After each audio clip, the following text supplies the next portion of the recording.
We remain steadfast in our commitment in delivering local news that matters. Stories that inspire. Enriching the lives of Filipinos in the Philippines and across the globe. This is your GMA Regional TV. Buong puso para sa Pilipino. Ito ang GMA Regional TV. Balitang Southern Tagalog. Magandang hapon mga kapuso. Narito na ang Balitang Southern Tagalog. Hatid namin ang mga pinakamalaki at pinakahuling balita sa Timog Katagalugan. Live mula rito sa GMA Batangas Station, ako po si Ace Medrano. Ako naman po si Ivy Saunar Gasang. Alias Dodong na testigo laban sa mga dating amo na umunoy ng maltrato sa kasambahay na si LV Vergara pinagbabaril. Naturang testigo nasa pangangalaga na ng CIDG Occidental Mindoro. Para sa detalye, makakasama natin live si Paul Hernandez. Paul?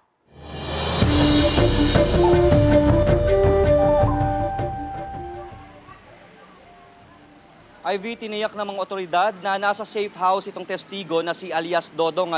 Natakot at nangamba naman itong si Nanay LV sa pinagdaanan ng dating niyang kasamahan sa trabaho.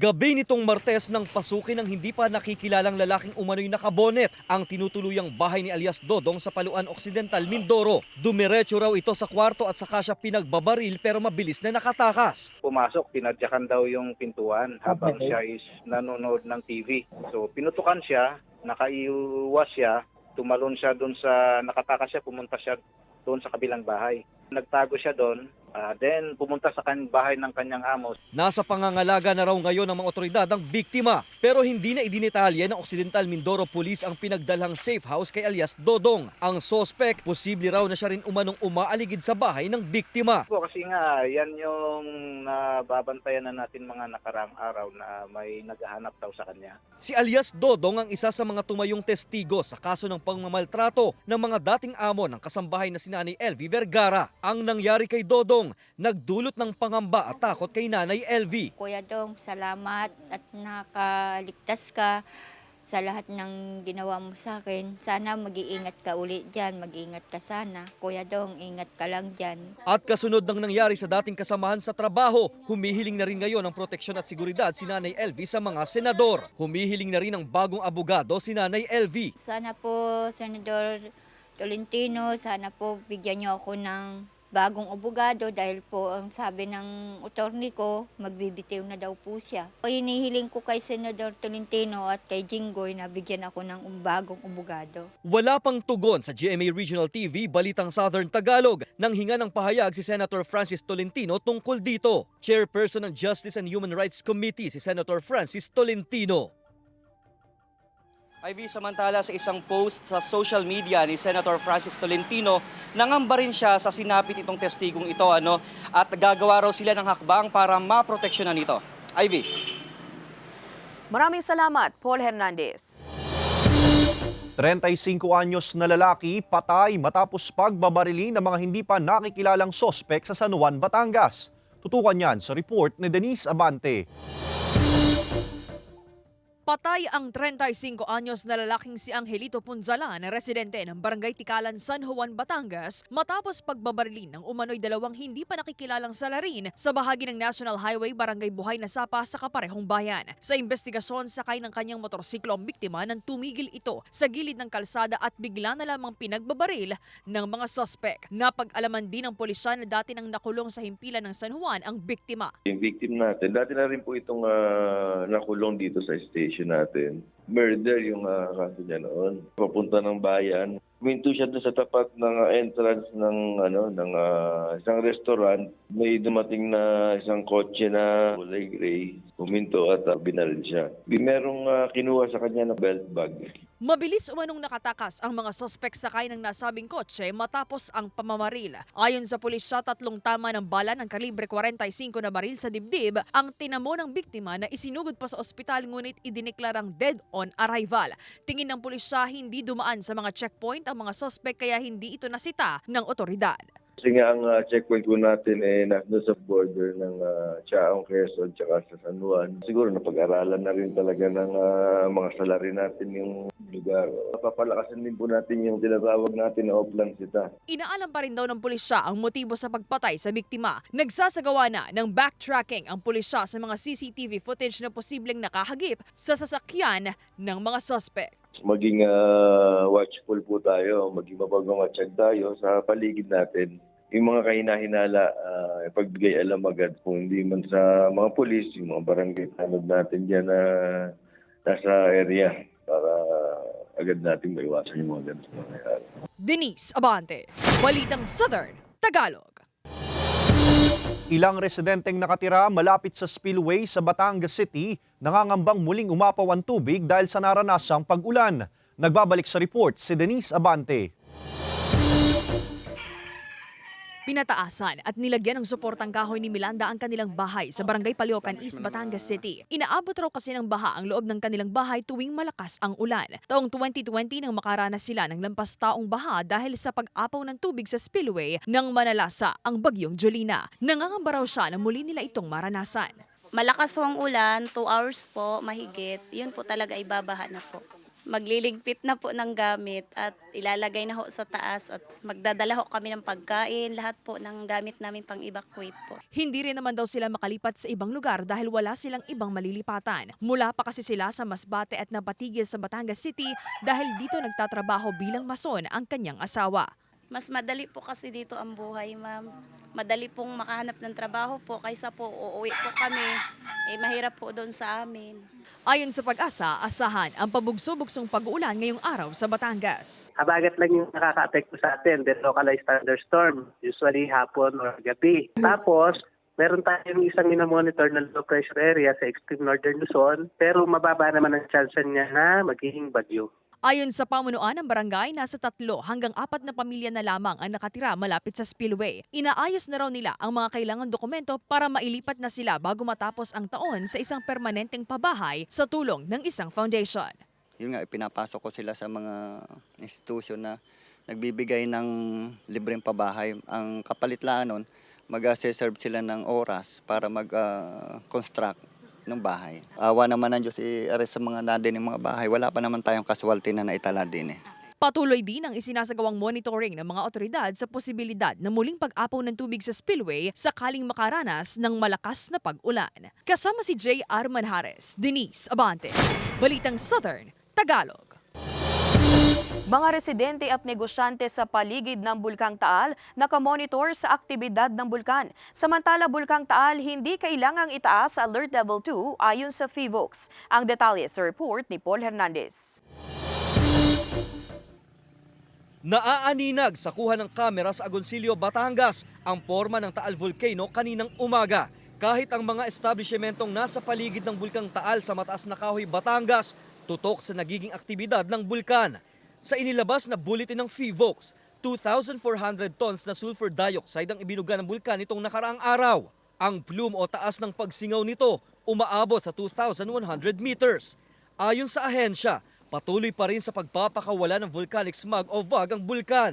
Sulfur dioxide and water vapor will stay po doon sa lower level kapag may thermal inversion. Yung thermal inversion is a weather situation where a layer of warm air sits on top of cooler air near the ground. So normally, as you go up higher, it becomes colder.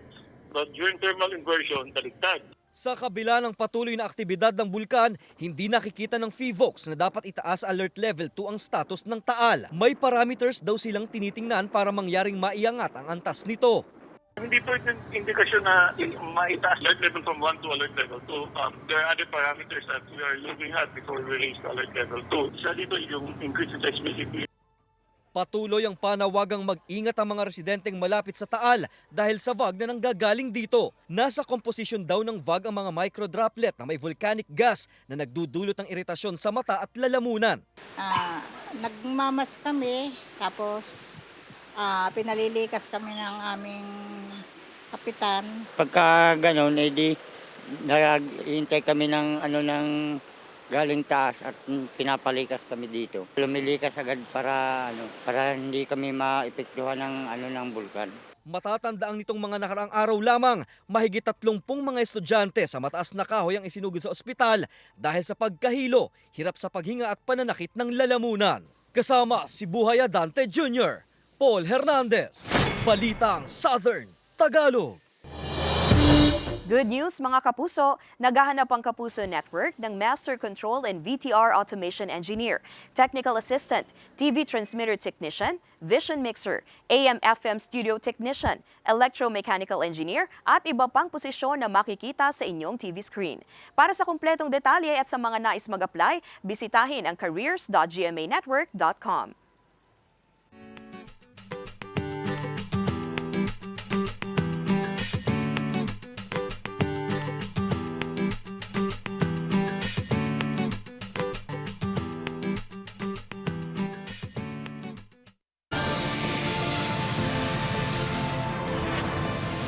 Ito ang GMA Regional TV, Balitang Southern Tagalog.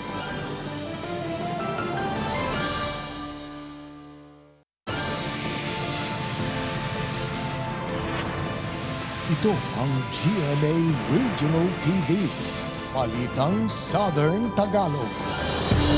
63 anyos na lalaki sugatan matapos mabiktima ng hit and run sa Batangas City. Kaanak ng biktima, nananawagan sa driver na sumuko na. Tutukan yan sa report ni Paul Hernandez. Ang matinding pinsala sa ulo, sugat at galo sa iba't ibang bahagi ng katawan ang magpapaalala sa 63 anyos sa si Juanito Almares sa sinapit niya na mabangga ng isang umano'y SUV sa Sampaga, Batangas City. Gabi nitong linggo, patawid ng kalsada si Juanito para bumili ng pagkain nang salubungin umano siya ng isang puting sasakyan. Galing daw sina Juanito at mga kasamahan sa isang manggahan. Parang biglang sumulpot lang baga lang. Mabilis. Di ngayon ako'y gumulong na, hindi ko na alam ang pangyayari noon. Ako'y dinamputalaan ng aking mga kasama. Nakuhanan sa CCTV camera ang pagdaan ng umano'y nakasagasang sasakyan. Huminto raw ito saglit pero mabilis ding umalis. Ang masama loob ko, ako'y driver din. Ako'y maingat sa highway. Ang akin lang, kung siya nakasabit, binalkan niya ako. At kung ako'y kinarga sa halimbawa, kahit kung hindi man ako kasya doon sa kanya, doon sa jeep, at doon tayo makita sa gayong ospital, walang problema. Umaapela ang pamilya sa driver ng sasakyan na lumantad na at makipag-ugnayan sa kanila. Problemado na raw sila sa gastusin sa gamot ng magsasakang padre de pamilya. Mahirap po talaga. Wala kaming pinansya na magagamit na mapambili ng gamot at ganitong walang trabaho. Kaya panagutan mo, hindi ka pa nakikipag-usap. Gusto naming mangyari, makipag-usap sila sa amin. Ikinasa ng Batangas City Police ang investigasyon sa insidente. Hindi po kami tumitigil sa pagkakandak ng follow-up investigation sa pamamagitan ng pagbabacktracking po natin. No? At syempre, kailangan din namin mag-coordinate sa mga karatig bayan po natin. Nananawagan na rin ang pamilya Almares sa mga nais magpaabot ng tulong pinansyal sa kanila na makipag-ugnayan sa numerong naka-flash sa inyong screen. Kasama si Buhay Adante Jr., Paul Hernandez, Balitang Southern Tagalog. 2 palapag na bahay sa Sablayan Occidental, Mindoro nasunog. Tutukan yan sa report ni Denise Abante. Makapal at maitim na usok ang bumulabog sa mga residente ng Barangay Buenavista sa Sablayan Occidental, Mindoro pasado alas 8 ng umaga kahapon nang masunog ang 2 palapag na bahay. Sa inisyal na investigasyon ng Bureau of Fire sa Sablayan, posibleng faulty electrical wiring ang tinitingnang pinagmulan ng apoy. Yung origin po ng fire, ma'am, ay nag-start po sa second floor, specifically sa bedroom. Ongoing po yung aming investigation, ma'am. May mga tinitigan kami mga anggulo. Possible po kasi ito na sa electrical. Maswerte naman daw na walang nasaktan o iba pang nadamay na establishmento sa nangyaring sunog. Kaagad din daw na nakalabas ng bahay ang may-ari at ang anak nito nang makita ang apoy sa kwarto. Pasado alas 9 ng umaga nang magdeklara ng fire out ang BFP. Paalala ng otoridad sa mga residente, siguraduhin po natin yung ating bahay ay laging fire safety. Lagi po natin uugaliin na lagi nating tatanggalin yung mga appliances po natin nakasaksak bago po tayo aalis ng ating mga ating mga kabahayan. Sa ngayon, pansamantala munang nanunuluyan sa isang kaanak ang mag-ina. Sinisikap pang makuhanan ng pahayag ng GMA Regional TV, Balitang Southern Tagalog, ang mga biktima ng sunog. Denise Abante, Balitang Southern Tagalog. Nasa kote sa ikinasang buy-bus operation ng Daet Municipal Police Station ang 26 anyos na si alias Wawi na miyembro umano ng Ray Gutierrez Drug Group. Nakumpiska ng operatiba mula kay alias Wawi ang tinatayang 25 gramo ng hinihinalang shabu na may halagang mahigit 100,000 piso. Nasa kustudiya na ng Daet Police ang mga nasamsam na ebidensya at ang nahuling suspect na sasampahan ng kaukulang kaso.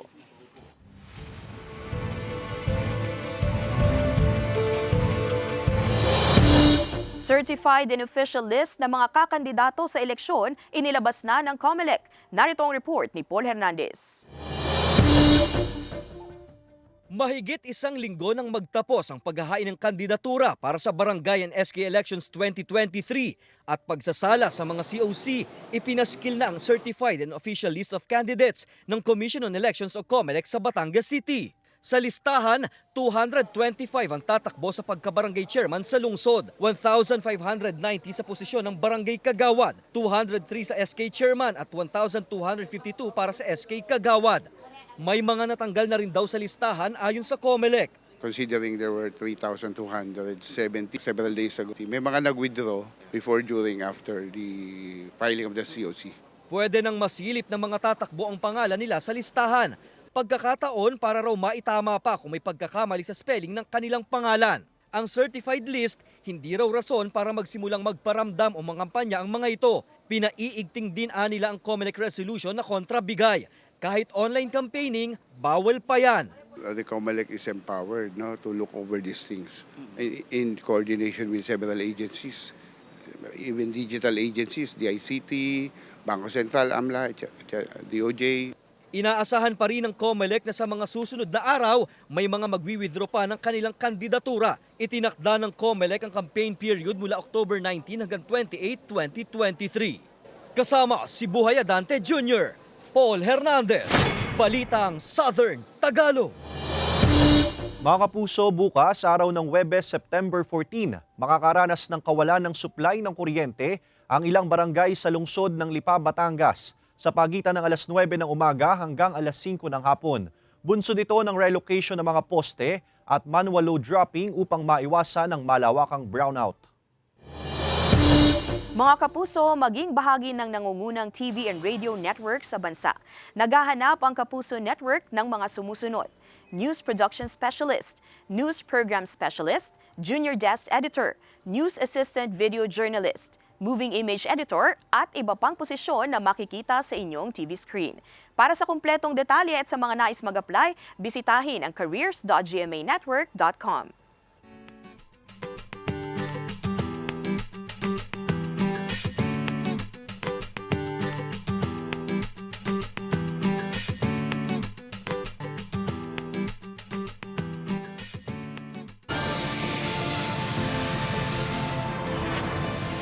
Ito ang GMA Regional TV, Balitang Southern Tagalog.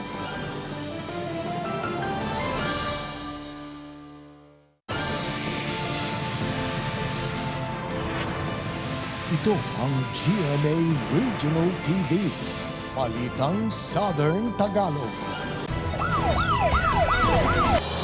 Magsasaka sa Chaong, Quezon, patay sa pamamaril. Misis nito, sugatan. Tutukan yan sa report ni Paul Hernandez. Nagtatabas ng mga damo sa loteng ito ang mag-asawang Cesar at Jaina Cortez sa Barangay Behia, Chaong, Quezon nang bigla umano silang pagbabarili ng sospek na si Leo Dimaano. Dahil sa dami ng tama ng bala ng M16 rifle sa iba't ibang bahagi ng katawan ng 68 anyos na si Cesar, agad siyang nasawi. Ang asawang si Jaina, sugatan sa pangyayari. May tama sa paa, sa katawan din meron po. At sa ngayon po ay nag-undergo siya ng operation at according po sa kanyang anak, stable naman po yung kanyang kondisyon at inilabas na. Away sa lupa ang sinisilip ng motibo ng Chaong pulis sa krimen. Dati raw tenant sa lupain ng mag-asawa ang sospek. Nagkaroon daw ang mga ito ng hindi pagkakasunduan. Karoon po ng usapan na nagdidemand sila na umalis na in return sa portion ng lupa na ibibigay sa kanila. Kaya medyo hindi nagkaroon ng magandang agreement, kaya ito ay tinalakay sa barangay. Ilang araw ang lumipas, nabaril di umano ang kapatid ni Leo na si Ruel. Ang pamilya nitong ating mga suspect, ang pinaghihinalaan ay itong ating victim sa ngayon. Ikinasana ng Chaong Pulis ang hot pursuit operation sa ikatutugis ng Salarin. Sinisikap na makuhanan ng salaysay ng GMA Regional TV Balitang Southern Tagalog ang pamilya ng mga biktima. Nagpapatuloy ang investigasyon. Paul Hernandez, Balitang Southern Tagalog.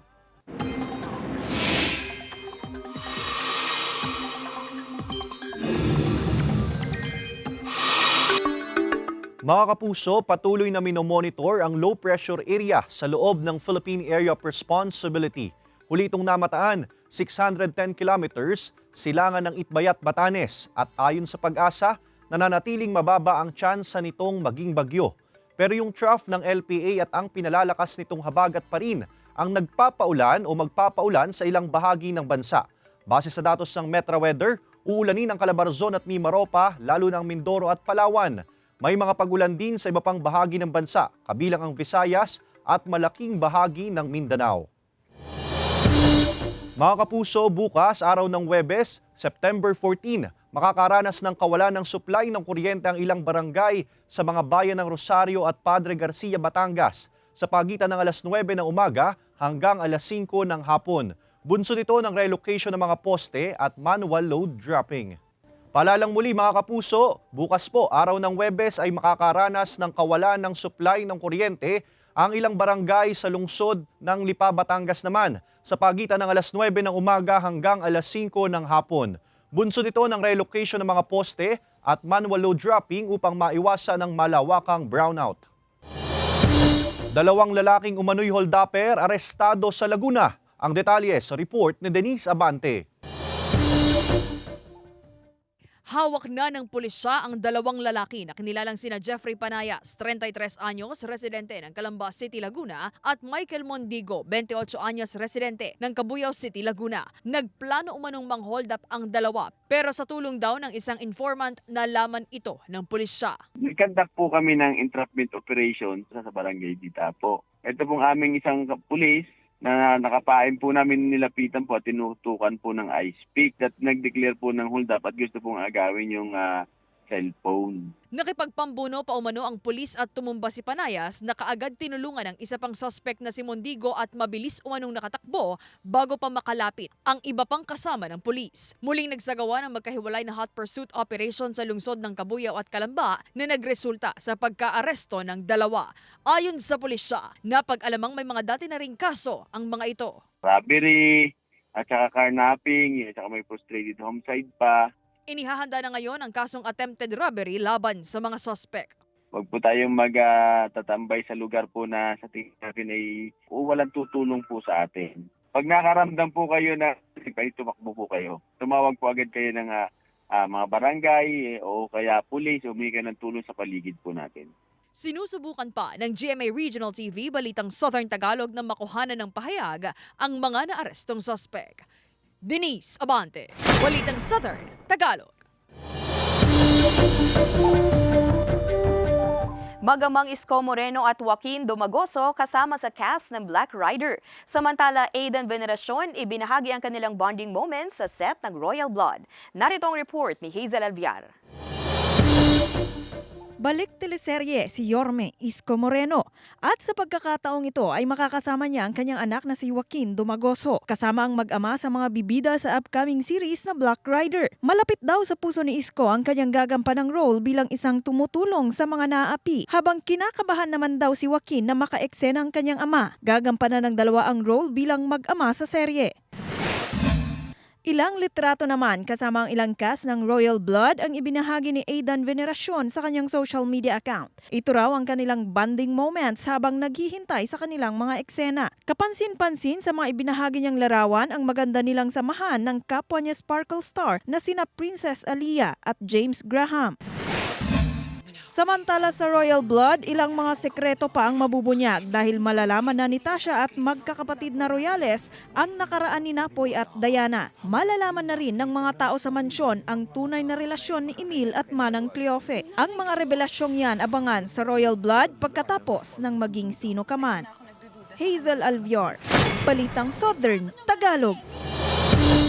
Partner, mga kapuso, bagaman maganda at maliwalas ang panahong naranasan natin kanina, ay nasa panahon pa rin po tayo ng tag-ulan. Kaya naman asahan pa rin ang mga pag-ulang dala ng trough ng LPA at ng pinalalakas nitong habagat. Tama yan, partner. Kaya mga kapuso, ngayon pong panahon ng tag-ulan, lagi po tayong mag-ingat, maging handa at magdala po ng pananggalang sa ulan. At syempre po, tumutok sa Balitang Southern Tagalog para sa pinakahuling weather update. Samantala, mapapanood niyo po ang episode na ito at iba pa ang pinakahuling lokal na balita sa official website ng GMA Regional TV, www.gmaregionaltv.com. Pwede rin kayong bumisita sa aming official YouTube channel, GMA Regional TV, at i-click ang subscribe button para sa pinakamaiinit na balita mula sa rehiyon. Dahil sa GMA Regional TV, local news matters. At yan ang mga pinakamalaki at pinakahuling balita sa Timog Katagalugan. Maraming salamat sa pagsama sa amin, pati na mga kapuso sa ibang bansa na tumutok sa mga balita sa rehiyon. Kami ang GMA Regional TV, Balitang Southern Tagalog. Buong puwersa para sa mas malaking misyon at mas malawak na paglilingkod sa bayan.